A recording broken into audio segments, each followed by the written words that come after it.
sound with Steffi. Let's dance. Put on your big boy pants. Oh, Malcolm Nance. We get to meet fancy people because of each other. I took you to Martin Sheen's birthday party, and then you took me to get in a fist fight with Chris Christie at Bill Maher's show. And so that was fun. Jody, you were there too, right? At the Martin Sheen's party? No, I wasn't. Bill Maher. Oh, I was at that Bill Maher, Yeah, Frangela came. He gave me a ride home. Do you remember that fight? I was saying Donald Trump's going to jail, and Chris Christie said, we don't put former presidents in jail. And I said, well, this one's going. And that was I think you had to separate us. Well, I'm glad you have all these happy memories because I'm sitting here in Las Vegas right now, getting ready for the Las Vegas Book Festival, which I'm keynote speaking at this weekend. Yes. And I'm drinking cold, black, bitter coffee, just like me. Because this has just been one of those weeks. I mean, just one of those weeks. I'm actually having a Twitter fight right now with some famous Pulitzer Prize-winning author. And this whole situation that's going on has made this coffee tastes like sweet tea. Listen, welcome to our world. We have been, getting our own hate tweets and emails, and it doesn't matter what you say. I am apparently both a, what is it now? A warmonger, Israeli cheerleader, and a Hamas terrorist sympathizer. Yes, all in one. We keep saying we are not a terrorism expert, but you are. So, first of all, you tweeted this morning, TV news producers never report numbers of killed and injured civilians given by a terrorist organization as a fact. And you talked about CNN and NBC almost universally said Israel carried out an airstrike that killed 500 civilians, mainly women and children. None of that was known. None of it is confirmed. Deception is the enemy's tool. Don't accept deception. I remember last week you told us don't show videos, the terrorist videos, don't talk about them. And Rachel Maddow talked about this. She said, they get it as a news organization that you're doing the terrorist work, but then she said in some cases the families of the hostages want you to show the videos because there's so much fight. Everything that happens, there's a fight about who's lying, right? Sure. Well, and there's a dramatic fight going on right now. I was in the air 17 hours yesterday. And I couldn't watch actual video streams, and we couldn't essentially download when you're airborne a lot of photos. But I was watching the commentary, and I committed myself not to say a word about that attack until I got on the ground, could watch the videos, see the imagery myself. As soon as I sit down, it pains me to say what channel this was on, because I used to work for him. But I sat down, I turned on the television, and the first thing that comes up is from a primetime host was that 500 civilians were killed and by an Israeli airstrike in Gaza. Definitively, like that had been proven. And that bothers me for a couple of reasons. One, where did you get that number from? Okay? It's hard. I have been in mass casualty events. When I was in Baghdad, we had 2 suicide bombings in a row. I was at the Assassin's Gate suicide bombing right there in the blast zone. And it takes a long while to count bodies. Usually they're taking the casualties out first, and then over time you go through, you do the forensics. 500? And you can have that number in a matter of minutes. That it was an Israeli airstrike. Did anybody see the aircraft? Did anybody see the bomb? Was there a crater? I saw the photographs of this crater. It was tiny. Well, there's my talk to Steffi alarm just went off. But, what we're getting here is we're getting caught up in a cycle of the terrorist propaganda. I literally wrote a book called The Terrorist Recognition Handbook. Producers need to go out and buy it. Okay, this isn't something you can just have somebody stand around at the big board and point at arrows and say, this guy shoots this way, that guy shoots this way. This takes serious analysis because you will do their bidding. A lot of the bidding was done for ISIS when they were out there putting out videos left and right of beheadings, people being set on fire. All of those things were done in Israel. And now what do I get? I get this all day. Oh, you're a shill for the Jewish state. You're, you hate Arabs. You hate Muslims. I literally have people wrote to me today, and told me that is not Palestinian dialect Arabic. I mean, Jesus Christ. They made it up. You don't think Israel has people from Palestine? The country country's full of Israeli Arabs. They speak the exact same dialect. So what we have here is you have this he said, she said war. And I'm going to tell you who's to blame for all of this. Yeah. Elon Musk.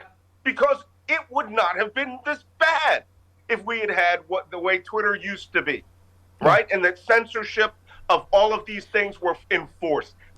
X or Twitter, whatever you want to call it, is the worst platform I've ever seen now. Let me ask one thing Chris saw on CNN, and then I want to get to your tweets and the Signet intelligence. You on CNN, they were saying, I mean, obviously, a lot of accidents happen in war, a lot of deliberate atrocities happen, but he was saying that they were saying that the size of the blast indicated that there was a lot of fuel left in the rocket, which means that it didn't come from far away, like from Israel. It was fired close by.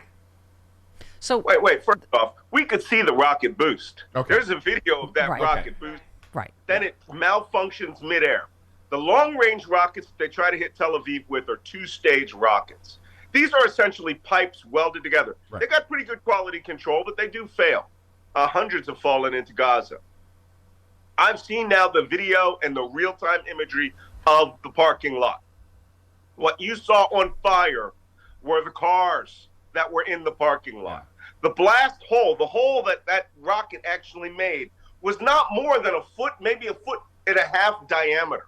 I really wish I could show you some of the videos I had from Ukraine, where I had an 18 to 20 foot wide hole that was 15 feet deep that missed my headquarters by 100 meters when we were attacked by a battlefield ballistic rocket. Believe me, when those things hit, you know it. An Israeli JDAM, a HIMARS rocket, it doesn't matter what you hit. When you hit, you're going to get blasted by high explosives. That means high order and effect explosives. This was not that at all. I agree with you. The word is out there. Yeah, so let me get to your tweets because I agree that Hamas is Hamas. Now you're listening to doing it. Trump, Now not you're Hamas. doing Hamas has no credibility. They're a terrorist organization. I think I'm just not a fan of Netanyahu, and I think Israel has lost some credibility under his quote-unquote leadership. But so the tweet was the spokesman for the Israeli Defense Force announced they had intelligence which confirms the explosion and subsequent fire at the hospital. It was caused by a misfired rocket launched by the Palestinian Islamic Jihad. And then we have a recording of Hamas militants that proves the Palestinian Islamic Jihad is behind the strike on the hospital in Gaza. What you tweeted, I want you to explain for people because we're all lay people. You said analysis. I wore headphones for the NSA for nearly 2 decades. The Signet, Signals Intelligence, is a telephone voice intercept between two individuals. It's the exact conversation called hot copy any Signet team would have been furiously searching for because we know senior terrorists must be discussing it. But for Israel to release this raw Signet shows how serious the damage the explosion has done to its narrative of professionalism. So explain that about the recording. There's an audio recording of two guys talking. I really am going to try to stay away from what U.S. intelligence does. I'm going to strictly speak to the Israelis. Yeah. But there's an old joke we had when we all started learning Arabic. You were going to start copying terrorist 1, this is terrorist 2, prepare to attack. That doesn't exist, okay? Sometimes. But what you generally do try to find is incidental information that must exist within a conversation. So we are all having a conversation about this rocket attack. Hamas is having conversations about that rocket attack. Palestinian Islamic Jihad are probably sweeping the launch site and showing they never fired a rocket. These things are all intelligence collectible. Signals intelligence, SIGINT, is what Israel collected. Now, because they have been blasting Hamas doesn't care about telephone towers.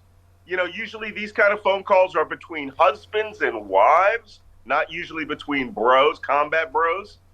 They said, well, that wasn't ours. That was Palestinian Islamic Jihad's, and it hit that hospital. And the other guy's like, holy cow, well, why are they saying it's us? Well, because you're Hamas. You control Gaza. PIJ works under you. Palestinian Islamic Jihad works under you. So that was actually good copy. Here's why the Israelis put that out. We rarely, ever release raw intercepts like that. Yeah. I can tell you in my 20 years, the one that was released, Ronald Reagan personally authorized the release of that voice recording. And there's a reason for that. Well, that's not true. George Bush did one too, but it was lame. The reason that we do this is so we don't burn the source. The Israelis don't care about the source. They're going to kill the source. If I was the Israelis, I would actually hand out the phone number of that guy that made that call and give it to BBC and some of these news organizations and ask him to deny it. Yeah, interesting. So, Malcolm, obviously, as you know, this is what always happens, not just, in war, but of course the Middle East.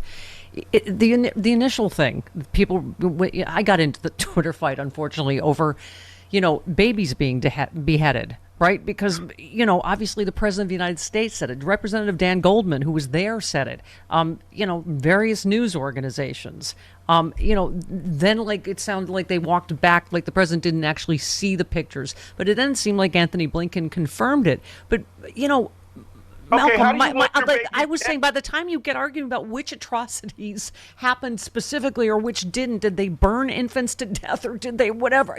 My point was, you have to condemn this. I mean, it's not being Zionist or whatever you get called, right, for saying that. Can I define some things for people? Yeah. Because in this little fight that I'm having with a multiple Pulitzer Prize winner, all right, the word was I was trying to explain that this round of war and tragedy and death is strictly on one group's side. Hamas attacked, crossed the border, and systematically executed every individual they found. Yeah. And the ones that they didn't, 200, they took back with specific orders to bring them back as hostages to use as leverage against the world. That's an attempted genocide. That's not even, yes, it's a war crime, but they're not even a combatant force under the laws of war. They're a terrorist group. Did everyone forget about ISIS? Did you all forget about ISIS? Yeah. This is the exact same thing, only they did it to every person they encountered. Not just every Jew. Can I point this out? Every Christian that was there. They killed 25 Buddhist Thai guest workers. They shot them or cut their heads off because they think they're apostates. Every Jew, every Muslim, every Christian, every person they saw, they executed. So, this round is on Hamas. When the Israelis drop a bomb and the bomb goes outside of its circular error of probability and it blows up and it has collateral damage and it kills people through blast effect, shrapnel, or misguidance, that's called an accident. It's people die in war. Civilians are always the first to die in war. But specifically went there to kill those people. Yeah. Man, woman, child. 1,400 of them executed by hand.